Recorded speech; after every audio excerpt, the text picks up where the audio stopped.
ये महिला मेरे सामने बैठी है, एक महिला उस पंक्ति में बैठी है, एक बीच में बैठी है, एक उनसे पीछे बैठी है।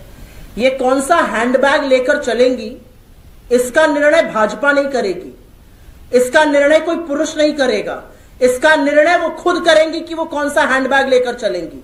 ये जो पेट्रियार्कल मनुस्मृति का माइंडसेट है ना बीजेपी का, कि आप क्या पहनेंगे, क्या खाएंगे, किससे मोहब्बत करेंगे, किससे विवाह रचाएंगे, कहां रहेंगे, किसको पूजेंगे, ये पुरुष डिसाइड करेंगे, ये नहीं होगा।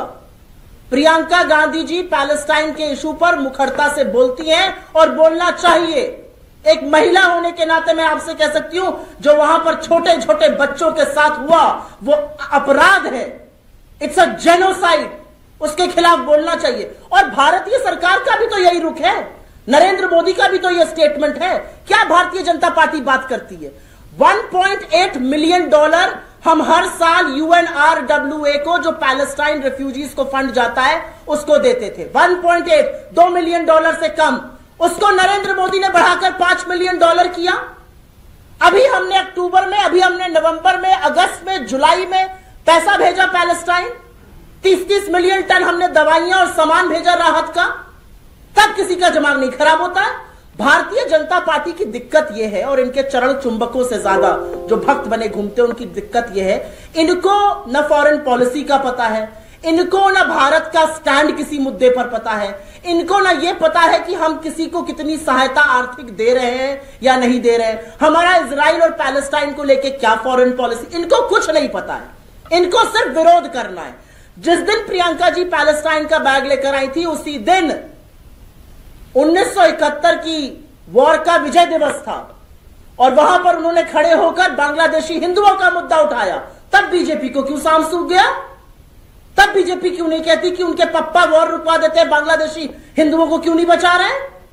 अगले दिन जब वो बांग्लादेश का लेके आई, क्योंकि हमारा सुनियोजित था कि अगले दिन हमारा बांग्लादेश पर था, फिर चुप हो गए। भक्तों से मूर्ख प्रजाति दूसरी कोई नहीं है। अभी आप हटाने के बाद कई बार संसद में आप लोगों ने कई सवाल पूछे, जवाब उल्टा वो आरोप लगाते हैं कांग्रेस को कहना चाहिए। कौन है जॉर्ज सोरोस? कौन है जॉर्ज सोरोस? किसके बाप को फर्क पड़ रहा है जॉर्ज सोरोस क्या कर रहा है अमेरिका में? 142 करोड़ के इस देश के लोकतंत्र में एक 96 साल के बुढ़ऊ उसको खत्म कर देंगे, और बीजेपी ये बोल रही है, और इस बात को टीवी डिबेट्स में और कुछ कुछ अखबारों में छापा जा रहा है।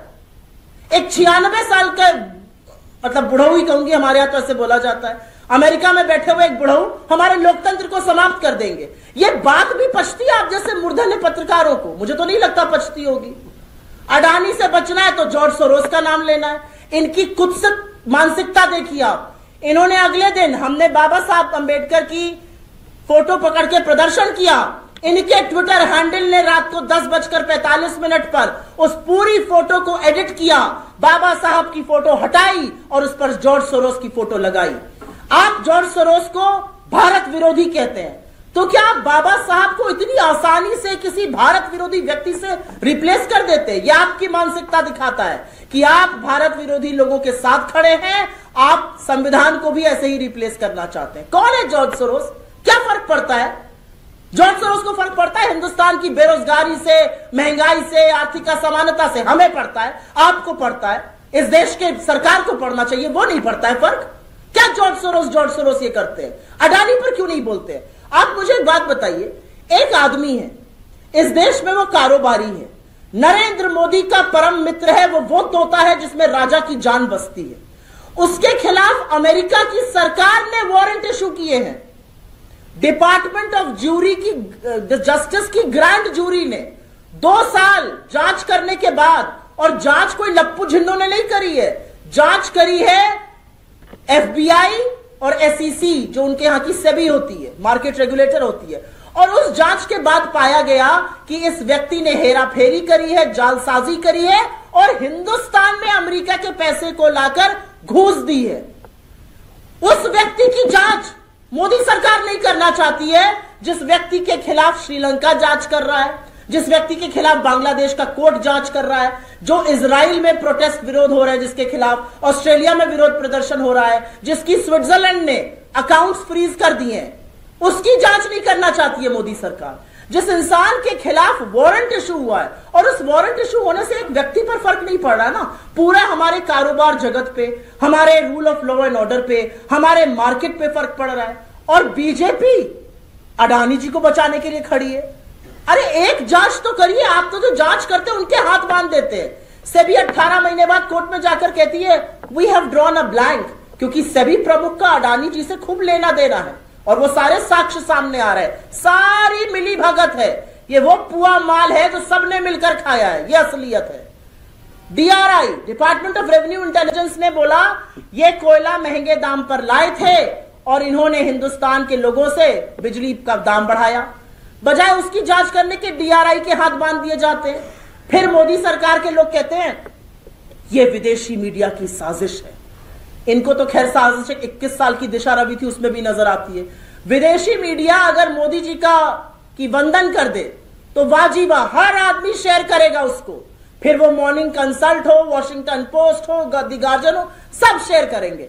अगर वही विदेशी मीडिया ये बताए कि अडानी के भाई से संबंधित 2 लोग चांगचुंग ली और शाबान अली ने भारत के मार्केट में जो रेगुलेशन है उसको तोड़ा है, कोयले का दाम बढ़ाया है मिलकर अडानी के साथ, उस पर बिल्कुल चुप्पी है। तो ये सुई टपक सन्नाटा इसलिए है क्योंकि जो तोता है उस तोते में राजा की जान है। तो जब राजा की तोते का गला दबाया जा रहा है तो राजा की भी तो टिटुआ दब रहा है। मोहन भागवत जी का एक बयान सामने आया, कह रहे कुछ लोग मंदिर से नेता बन रहे हैं, और दूसरी तरफ राम भद्राचार्य जी कहते हैं कि कोई मोहन भागवत जी नेता नहीं होते। तो क्या ये एक खिंचान है या फिर किसी रणनीति का हिस्सा, आप क्या मानते हैं? आपको क्या लगता है? आप बताइए। मुझे ऐसा लगता है मोहन भागवत और BJP good cop bad cop खेल रही है। यह सारा बवाल इसलिए हो रहा है क्योंकि इस देश में एक कानून है, प्लेसेस ऑफ वर्शिप एक्ट 1991, जो कहता है कि राम जन्मभूमि को छोड़कर बाकी जो भी धर्मस्थल 15 अगस्त 1947 पर जैसे थे वो वैसे रहें। और उसको कहने का एक कारण है, क्योंकि कल को कोई कहेगा इस मस्जिद के नीचे मंदिर है, दूसरा कहेगा मंदिर के नीचे बौद्ध गुफा है, तीसरा कहेगा मंदिर के नीचे जैन मंदिर है, तब क्या करिएगा? सारा देश खोदते रहिएगा। रूस वैक्सीन बना रहा है, हम खुदाई कर रहे हैं। यह असलियत है इस देश की आज की तारीख में। और सिर्फ खुदाई नहीं कर रहे, उस खुदाई में सारे देश को बांझा हुआ है, सारे देश को बरगलाया हुआ है। कौन बात करे रोजगार की, कौन बात करे महंगाई की, आर्थिक असमानता की, इसी में लगाए रहो। पर वो खुदाई आपके और मेरे बच्चे कर रहे हैं। वो खुदाई बीजेपी नेताओं के बच्चे नहीं कर रहे, क्योंकि बीजेपी नेता का बच्चा तो बॉस्टन और न्यूयॉर्क में पढ़ रहा है, लंदन में पढ़ रहा है, सिंगापुर में पढ़ रहा है। दरी आप बिछाएंगे, भाई आपसे मेरा मतलब है देश की जनता, दरी आप बिछाइएगा उनके कार्यक्रम में, बच्चे आपके धर्म रक्षक बनेंगे, इनके बच्चे बड़ी बड़ी कंपनियों में काम करेंगे और फिर पैराशूट होकर आएंगे, उनको टिकट मिल जाएगा, वो मंत्री बन जाएंगे। ये इनका प्रचलन है। तो 1947 के जो जैसा था वैसा रहे। इस कानून को पारित हुए 1991 में पारित हुआ, तब बीजेपी भी सदन का हिस्सा थी। उसके बाद 99 से 2004 तक अटल जी की सरकार रही, ये कानून रहा। 2014 से 2024 और अब तो 24 खत्म हो गया, हम 25 के मुहाने पर हैं, मोदी जी की सरकार रही। अब बैसाखियों पर है, इसके पहले तो प्रचंड बहुमत था। इस कानून को नहीं बदला गया, मतलब सरकार को इस कानून से कोई आपत्ति नहीं है। लेकिन 2-4 लोग खुदाई कर करके इस देश में उन्माद और उबाल का माहौल रखना चाहते हैं। और इसलिए रखना चाहते हैं क्योंकि आपके जो संगी साथी नोएडा में कमांडो वॉरियर एंकर है, वो कैसे पूछेंगे कि इस मस्जिद के नीचे कौन सा मंदिर छुपा है? आधों को तो देखकर मुझे लगता है हिंदू सनातन संस्कृति ही नहीं पता है। अगर आपके घर के मंदिर में या किसी भी मंदिर में इतनी सी भी मूर्ति खंडित हो जाए तो फिर वो देवता पूजा नहीं जाता है, उसको प्रवाहित किया जाता है। गांव शहर देहात जहां चले जाइए ये प्रचलन है। ये खंडित मूर्तियां निकाल के उसको पेंट कर रही है, हिंदू संस्कृति के ध्वजवाहक बने घूम रहे हैं। तो मोहन भागवत जी ने जो कहा है उसको 2 तरह से देखा जा सकता है। वो योगी जी को कह रहे हैं कि मोदी जी को कह रहे हैं, पहले तो ये भी थोड़ा स्पष्ट हो। क्या वो सरकार को कह रहे हैं कि आपके लोग आपके इशारों पर ये कर रहे हैं, कानून व्यवस्था खराब हो रही है, या वो सिर्फ गुड कॉप बन रहे हैं और सरकार को पूरी छूट, पूरा लाइसेंस दे रहे हैं अराजकता फैलाने के लिए? अब तो सुप्रीम कोर्ट ने मोदी सरकार को बोल दिया 4 हफ्ते के अंदर आपका क्या मत है इस पर वो स्पष्ट कीजिए। देखते हैं सरकार क्या बोलती है। Stay ahead with our cutting edge news app.